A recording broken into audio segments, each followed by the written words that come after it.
నమస్తే, this is Sourya. Welcome to our channel. ఈ రోజు మనతో పాటు సీనియర్ జర్నలిస్ట్ దాము బాలాజీ గారు ఉన్నారు. వారితో మాట్లాడదాం. నమస్తే సార్. నమస్తే.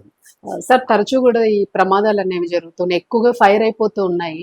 సో యాక్చువల్గా మనము సమ్మర్ సీజన్ లో ఎక్కువ చూస్తూ ఉంటాం, ఎక్కడైనా ఏదైనా తగలబడిపోవడం ఇట్లా. బట్ ఇప్పుడు వింటర్ రోజు నడుస్తుంది అండ్ వర్షాకాలంలో కూడా ఆల్మోస్ట్ 4 months నుంచి కూడా బస్సులు ఎక్కువగా తగలబడిపోతూ ఉన్నాయి. సో మళ్ళీ రీసెంట్ గా ఒక బస్సు ఫైర్ అయింది అని అంటూ ఉన్నారు. సో అసలు ఎట్లా జరిగింది సార్? మామూలుగా వింటర్ సీజన్ లో ఫాగ్ వల్ల ఎక్కువ యాక్సిడెంట్ జరుగుతుంటాయి. బట్ ఇప్పుడు ఏంటంటే ఫాగ్ వల్ల కొలైడ్ అయినప్పుడు కూడా మంటలు వ్యాపించే అవకాశం ఉంది. అయితే ఇది కొంత విచిత్రమైన యాక్సిడెంట్ కి చెప్పొచ్చు. ముందుగా ఎక్కడ ఎలా జరిగింది చెప్పుకొని దాని తర్వాత అసలు ఈ మధ్య కాలంలో ఇట్లా బస్సులు తరచుగా ఎందుకు ఫైర్ అంటుకొని నిప్పంటుకొని చనిపోతున్నారు, దీనికి కారణాలు ఏంటి అనేవి తర్వాత చూద్దాం. సో ముందుగా ఇదేంటంటే తూర్పుగోదావరి జిల్లా కొవ్వూరు దగ్గర గ్రామన్ బ్రిడ్జ్ అని ఉంటుంది. ఆ బ్రిడ్జి మీదకి దాదాపు రాత్రి అంటే దీని అర్లీ మార్నింగ్ అని చెప్పొచ్చు 2:30 గంటలు ఆ టైంకి సడన్ గా బస్సులో మంటలు వ్యాపించింది. ఇది ఒక ట్రావెల్ బస్సు, త్రిబులా ట్రావెల్స్ అంటారు దీన్ని. ఈ ట్రావెల్ బస్సు ఖమ్మం నుంచి వైజాగ్కి వెళ్తున్నప్పుడు అక్కడ బ్రిడ్జ్ మీదకి వెళ్ళగానే ఒకసారిగా మంటలు వ్యాపించాయి. దాంతో డ్రైవర్ అలర్ట్ అయ్యి లోపల ఉన్న ప్రయాణికుల్ని స్టాఫ్ని అలర్ట్ చేశాడు. దాంతో మంట అంటుకునే లోపలే డ్రైవర్ చాకచక్యంగా బిహేవ్ చేయడం, స్టాఫ్ కూడా ఇమ్మీడియట్గా స్పందించడంతో రెండోది బస్సులో ఎక్కువ మంది లేరు, 6 మంది ప్యాసింజర్లు, 4 మాత్రం స్టాఫ్ ఉన్నారు. మొత్తం 10 మందే ఉన్నారు కాబట్టి 10 మందిని సేఫ్గా డ్రైవర్ స్టాఫ్ దించగలిగారు. నిజానికి ఇది డ్రైవర్ని మెచ్చుకోవాలి. డ్రైవర్ కానీ అప్రమత్తంగా లేకపోతే వీళ్ళందరూ కూడా నిద్రలో ఉన్నారు ఆ టైంలో, మిగతా స్టాఫ్ కానీ తర్వాత ప్యాసింజర్స్ కానీ. వాళ్ళని అలర్ట్ చేయడంలో డ్రైవర్ చాకచక్యంగా వ్యవహరించాడని చెప్పొచ్చు. ఎందుకంటే మామూలుగా సడన్ గా మనకి నిద్రపోతున్నప్పుడు ఏం జరిగిందో కూడా తెలియదు. ఒక్కొక్కసారి పొగ వల్ల కూడా స్పృహ కూడా పోతుంది. చాలాసార్లు యాక్సిడెంట్లలో పొగ వల్ల స్పృహ పోయి స్మోక్ వల్ల చాలా మంది అలాగే నిద్రలోనే చనిపోయిన వాళ్ళు చాలా మంది ఉంటారు. కానీ ఇక్కడ డ్రైవర్ ఇదిగా ఉండి గట్టిగా అరిచి ఆయన నిద్రలేపాడు. మిగతా స్టాఫ్ కూడా లేచారు, సో దించేశారు. కానీ మంటలు ఆరిపోయే లోపలనే బస్సు అయితే కాలిపోయింది. దాదాపు ₹1 కోటి వరకు నష్టం జరిగిందని చెప్తున్నారు. సో ఇక్కడ బేసిక్గా ఏంటంటే ఈ పర్టికులర్ బస్సు ప్రమాదానికి ప్రధాన కారణం సెల్ఫ్ మోటార్లో షార్ట్ సర్క్యూట్ అవడం అనేది ఇప్పటి వరకు అగ్నిమాపక సిబ్బంది ఫైండ్ అవుట్ చేశారు. అంటే దీని తర్వాత డ్రైవర్ ఫోన్లు చేశాడు పోలీసులకి, అగ్నిమాపక సిబ్బంది వచ్చారు కానీ బస్సు అయితే దగ్ధం అయిపోయింది. బట్ ఇప్పటి వరకు ఉన్న కారణాన్ని ప్రైమపేసి కారణం అయితే ప్రాథమిక విచారణలో షార్ట్ సర్క్యూట్ వల్ల అయింది. ఎందుకంటే ఎక్కడ కొల్లైడ్ కావడం కానీ ఇంకేమీ జరగలేదు కాబట్టి అదే అయి ఉండొచ్చు అనేది చెప్తున్నారు. అయితే ఇక్కడ మనం చూసాం కర్నూలులో కూడా 19 మంది చనిపోయినారు. ఆ తర్వాత కర్నూలు ప్రమాదం తర్వాత దీన్ని స్ట్రిక్ట్గా రూల్స్ అమలు చేస్తున్నాం అది ఇది అన్నారు, కానీ ప్రమాదాలు అయితే జరుగుతూనే ఉన్నాయి. దేశవ్యాప్తంగా దాదాపు 45 ప్రమాదాలు ఈ మధ్య కాలంలో జరిగినాయని చెప్తున్నారు. అందులో ఒక 50 మంది వరకు చనిపోయారు.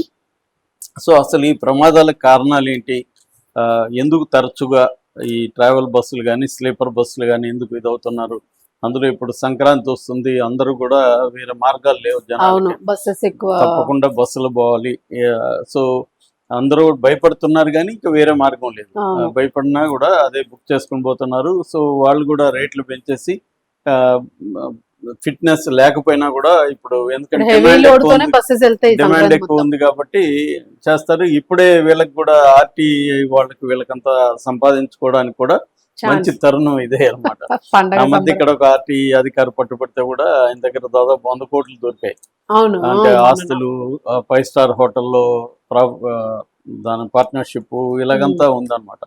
అంటే ఈ స్థాయిలో ఉందంటే కరప్షన్ పెద్ద ఇది. అయితే బేసిక్ గా ఇప్పటి వరకు దీని మీద వర్క్ చేసిన వాళ్ళు చెప్తున్న కారణాలు ఒకసారి చూసుకుంటే మనం బేసిక్ గా ఎలక్ట్రికల్ ఫాల్ట్స్ అండ్ సర్క్యూట్స్ అని ఇది ప్రధాన కారణం. దీనికి కారణం ఏంటంటే మామూలుగా ఆ బండికి తగినట్టుగా మేకింగ్ లో ఎలక్ట్రికల్ వైరింగ్ అవన్నీ జరుగుతుంది. కానీ వీళ్ళు ఏం చేస్తారు, ఎక్స్ట్రా ఇన్వర్టర్లు పెట్టడం, సబ్ ఊపర్లు పెట్టడం, ఎక్స్ట్రా లైట్లు పెట్టడం, ఈ బిల్డప్లు ఎక్కువ చేసేస్తారు. ఈ ఎక్కువ చేసిన దానికి సరిపోయే వైరింగ్ సిస్టమ్ అనేది అక్కడ ఉండదు. సబ్ ఊపర్స్ ఇవన్నీ పెడతారు కదా, అట్రాక్ట్ చేయడానికి ఇవన్నీ పెడతారు. అవును. దీనికి సరిపోయే కెపాసిటీ అనేది కెపాసిటీ అనేది ఉండదు అనమాట. దానివల్ల ఎక్కువగా ఈ షార్ట్ సర్క్యూట్లు జరగడం ఉమ్, మనకు గమనిస్తున్నాం. ఇది నెంబర్ 1 కాజ్ అని చెప్తున్నారు. ఉమ్, ఫైరింగ్ కి ప్రధాన కారణము electrical and short circuits proper గా లేకపోవడం. అట్లాగే అది ప్రాపర్ స్టాండర్డ్స్ లో ఉండడు. మామూలుగా FR రేటెడ్ అంటారు, అంటే ఫైర్ రెసిస్టెన్స్ రేటెడ్ అని మనకి ఉందన్నమాట. ఫైర్ రెసిస్టెన్స్ రేటెడ్ మెటీరియలే వాడాలి వైరింగ్ అనేవన్నీ. కానీ వీళ్ళు ఏం చేస్తారు, బేసిక్గా ఖర్చులు తగ్గించుకోవడం కోసం చీప్ మెటీరియల్ ఇక్కడ వేసేస్తారు. వాడేస్తారు. సో దానివల్ల ఇవి అవుతున్నాయి.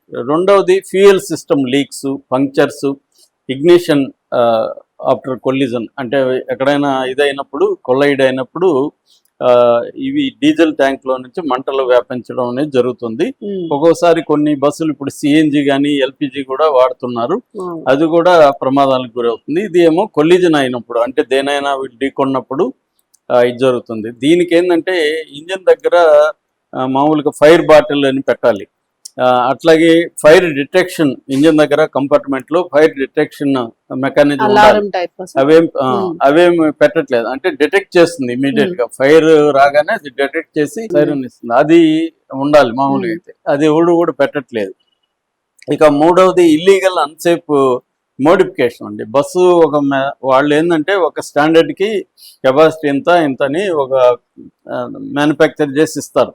వీళ్ళు దాన్ని మోడిఫై చేసేస్తారు ఎంటర్టైన్మెంట్ కి. అంటే ఎల్ఈడి ప్యానల్ పెట్టుకోవాలి, ఏసీలు పెట్టుకోవాలి, బ్యాటరీస్ ని ఎక్కువ పెట్టుకోవాలి, తర్వాత ఇన్వర్టర్లు పెట్టాలి. వీటన్నిటికీ ఆ కెపాసిటీ సరిపోదు అనమాట. సో వీళ్ళు దాన్ని ఇల్లీగల్ గా పెంచుతారు. ఇలా పెంచడానికి లేదు మామూలుగా, కానీ ఇక్కడే లంచాలు ఇచ్చేసి ఇల్లీగల్ గా వీళ్ళు అన్ని పెంచేసుకుంటారు. ఈ లోడ్ ఎక్కువ పడుతుంది. ఇది అన్సేఫ్ మెథడ్స్ అన్నమాట. ఇక నాలుగోది ఫ్లేమబుల్ ఇంటీరియర్స్. అందులో పూర్ చీప్ మెటీరియల్ ని వేసేసి మనం చూస్తే కర్టన్స్ అవన్నీ కూడా చాలా చీప్ గా ఉంటాయి, ఈజీగా మండుకునే ఇది. లోపల కూడా వీళ్ళు చేంజ్ చేస్తారు, మళ్ళీ ఇంటీరియర్స్ సీట్స్ కూడా డివైడ్ చేసి చేంజ్ చేస్తారు కదా. అక్కడంతా కూడా అల్యూమినియం కాంపోజిట్ ప్యానల్స్ ఎక్కువ వేస్తారు అనమాట. అది ఎక్కువగా మండుకోవడానికి అది ప్రధాన కారణం. అట్లాగే హనీకోమ్ ప్యానల్స్ అంటారు. హనీకోమ్ ప్యానల్స్ కూడా ఇవన్నీ కూడా FR రేటెడ్ మెటీరియల్ వేయరు. ఇందాక చెప్పిన ఫైర్ రెసిస్టెన్స్ మెటీరియల్ వేయాలి. కానీ ఫైర్ రెసిస్టెన్స్ వేయాలంటే కాస్ట్ ఎక్కువ అవుతుందని చెప్పి వీళ్ళు ఈ అల్యూమినియం కాంపోజిట్ ప్యానల్స్ ని, హనీకోమ్ ప్యానల్స్ ని వాడడం కూడా ప్రధాన కారణంగా చెప్తున్నారు. అట్లాగే lack of on board fire detection. లోపల ఫైర్ వస్తున్నప్పుడు ఇంజిన్ దగ్గరే కాకుండా ఇక్కడ వీళ్ళకి ఇది ఉండదు. తర్వాత ఫైర్ ఎక్స్టింగ్విషింగ్ మెటీరియల్ కూడా వీళ్ళకి అందుబాటులో ఉండదు.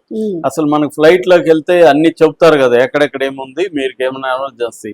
ఈ బస్సుల్లో ఏమీ తెలియదు మనకి. బస్సు ఎక్కుతాం మనం, ఎక్కడో అది కూడా లేటుగా వస్తాడు, మనం వెయిట్ చేస్తుంటాం, వస్తే చాలరని ఎక్కేస్తాం. అసలు హడావిడి ఉంటది. సో ఎక్కడ ఏముంది, ఒకవేళ ఫైర్ జరిగితే ఏం చేయాలి అనేది ప్రయాణికులకి గైడ్ చేయరు. అసలు డ్రైవర్ కి కండక్టర్ ఉండరు అనుకో, వీళ్ళు ఉంటారు, హెల్పర్ ఉంటారు, మెకానిక్ గానీ ఎవరన్నా. వాళ్ళకి కూడా ఏమీ అసలు ట్రైనింగ్ ఉండదు. అంటే ఫైర్ వస్తే ఏం చేయాలనే ట్రైనింగ్ వాళ్ళకి ఏమి ఉండదు. ఇక ప్యాసింజర్ ని అలర్ట్ చేయడం కానీ, ఎక్కడ ఎమర్జెన్సీ డోర్ ఉంది కానీ, ఎట్లా ఒకవేళ ఏదన్నా ప్రమాదం జరిగితే మీరు ఎట్లా ఎస్కేప్ ఎలా అవ్వాలి. అట్లాగే మామూలుగా సుత్తి లాంటిది పెట్టాలి అద్దాలను కొట్టడానికి. అది కూడా అద్దం ఎక్కడ కొట్టాలి, మిడిల్ లో కాకుండా చివర్లో కొట్టాలి. ఇట్లాంటివి కొన్ని ఉంటాయి, ఎక్కడ కొడితే బ్రేక్ అవుతుంది. ఇవన్నీ చెప్పించాలి. అవన్నీ చెప్పారు. దానికి సంబంధించిన ప్రింటింగ్ మెటీరియల్ ప్రతి సీట్ దగ్గర ఉంచాలి. అవేవి వీళ్ళు చేయరు. సేఫ్టీ అంటే ప్రయాణికులకి అవేర్నెస్ క్రియేట్ చేసే ఏ రకమైన ఇది చేయరు. స్టాఫ్ కూడా అసలు అవేర్నెస్ ఉండదు. ఇది ఒక మేజర్ ప్రాబ్లం. అట్లాగే carrying prohibited material in the cargo.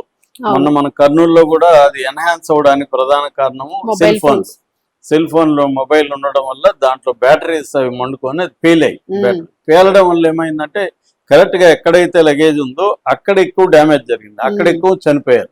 ఎందుకంటే ఒక్కసారిగా అది పేలింది.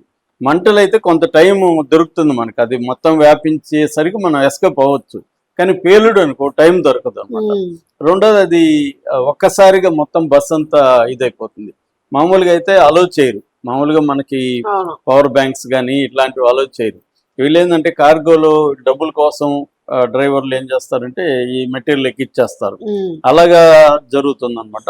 రెండోది హ్యూమన్ ఫ్యాక్టర్, అంటే వీళ్ళు లాంగ్ అవర్స్ చేయడం, వాళ్ళకి ప్రాపర్ స్లీప్ ఉండదు. మధ్య నేను ఒక బస్సులో వెళ్తుంటే ఒక ఆవిడ డ్రైవర్ దగ్గర కూర్చొని మాట్లాడుతుంది, అతను నిద్రపోతాడేమో చూడండి, భయం అలా ఉంది అనమాట. కానీ వీళ్ళు కోఆపరేటివ్ గా ఉండట్లేదు సార్, బస్సెస్ ఎక్కినప్పుడు కూడా వాళ్ళు చాలా రూడ్ గా ఉంటారు, కోఆపరేటివ్ గా రూడ్ ఉంటారు. మన ఏదైనా చెప్పినా హర్ట్ అవుతారు. సో అలాగా అంటే మధ్యలో ఏంటంటే మామూలుగా అయితే లాంగ్ జర్నీస్ లో ఎవ్రీ 2 hours ఆపాలి, ఆపి టీ గానీ ఏదైనా తాగాలి అనేది చెప్తారు రూల్. కానీ వీళ్ళకి టైం ఉండదు కదా, ఎంటర్ అవ్వాలి, ఎగ్జిట్ ఎంటర్ టైమింగ్స్ పెట్టేస్తారు కాబట్టి వీళ్ళు ఎక్కడ ఆగడానికి లేదు. అందువల్ల మహా అంటే బెంగళూరు హైదరాబాద్ అనుకుంటే ఒక 2 స్టాపులు ఆగితే ఎక్కువ, 2 గంటలకు ఒకసారి ఆగడం అనే రూల్ ని వీళ్ళెవరు పాటించరు. అట్లాగే వీళ్ళకి స్లీప్ ఇది ఉంటది. అందువల్ల దాని ఫ్యాటిక్ అంటారు. ఈ ఫ్యాటిక్ వల్ల ఏమవుతుందంటే అలర్ట్నెస్ ఉండదు. కర్నూలులో అదే జరిగింది. డ్రైవర్ గానీ అందులో 19 వెహికల్స్ మోటార్ బైక్ ని చూస్తే పక్కకి వెళ్ళిన వాళ్ళు, ఇతను మోటార్ బైక్ మీద వెళ్ళడానికి ప్రధాన కారణం డ్రైవర్ ఫ్యాటిక్, అతను సరిగా ఫోకస్ లేడు. సో దానివల్ల పైగా వర్షం పడుతుంది. ఇది నేషనల్ హైవేస్ లో ఏమవుతుందంటే మొత్తం లైటింగ్ సిస్టమ్ ఉండదు అనమాట. సో డార్క్ గా ఉంటది. అందువల్ల ఏమన్నా రోడ్లు ఏమన్నా ఉంటే కూడా వీళ్ళకి కనబడు. So road national highways maintenance కూడా చాలా ప్రాబ్లమేటిక్ గా ఉంది. ఒక దగ్గర ఏమన్నా ఇదైతే ఇది నేషనల్ హైవేనా టోల్ రోడ్ అని డౌట్ వస్తుంది మనకి. స్టేట్ హైవేల కంటే ఘోరంగా లైట్స్ కూడా ఎక్కడ ఉండట్లేదు. సో ఇటువంటి ప్రాబ్లమ్స్ బేసిక్ గా ఉన్నాయి. అట్లాగే బస్సు మేక్ అంటే ఏ బస్సును ఏ పర్పస్ కు వాడాలి అనేవి కూడా రూల్స్ ఉన్నాయి, కానీ అవేమి కూడా పాటించట్లేదు. అంటే బేసిక్ గా గ్రీడ్ అనేది దీని కింద ప్రధానం కనబడుతుంది. సో అందువల్ల యాక్సిడెంట్ అనేది ఇక్కడ హ్యూమన్ మేడ్ యాక్సిడెంట్ గానే మనం చెప్పుకోవచ్చు. అయితే దీని మీద గవర్నమెంట్ రూల్స్ అని తెస్తుంది, కానీ అమలు చేసే మెకానిజం లో మళ్ళీ కరప్షన్ అనేది ఉండడం వల్ల బేసిక్ గా ప్యాసింజర్ ప్రాణాలతో ఆడుకుంటున్నట్టుగా మనం చెప్పచ్చు. అవును, కానీ మొత్తానికి ఈ ఇయర్ లో అంటే 25లో ఎండింగ్ లో మాత్రం భారీ నష్టమే జరిగింది. Thank you sir.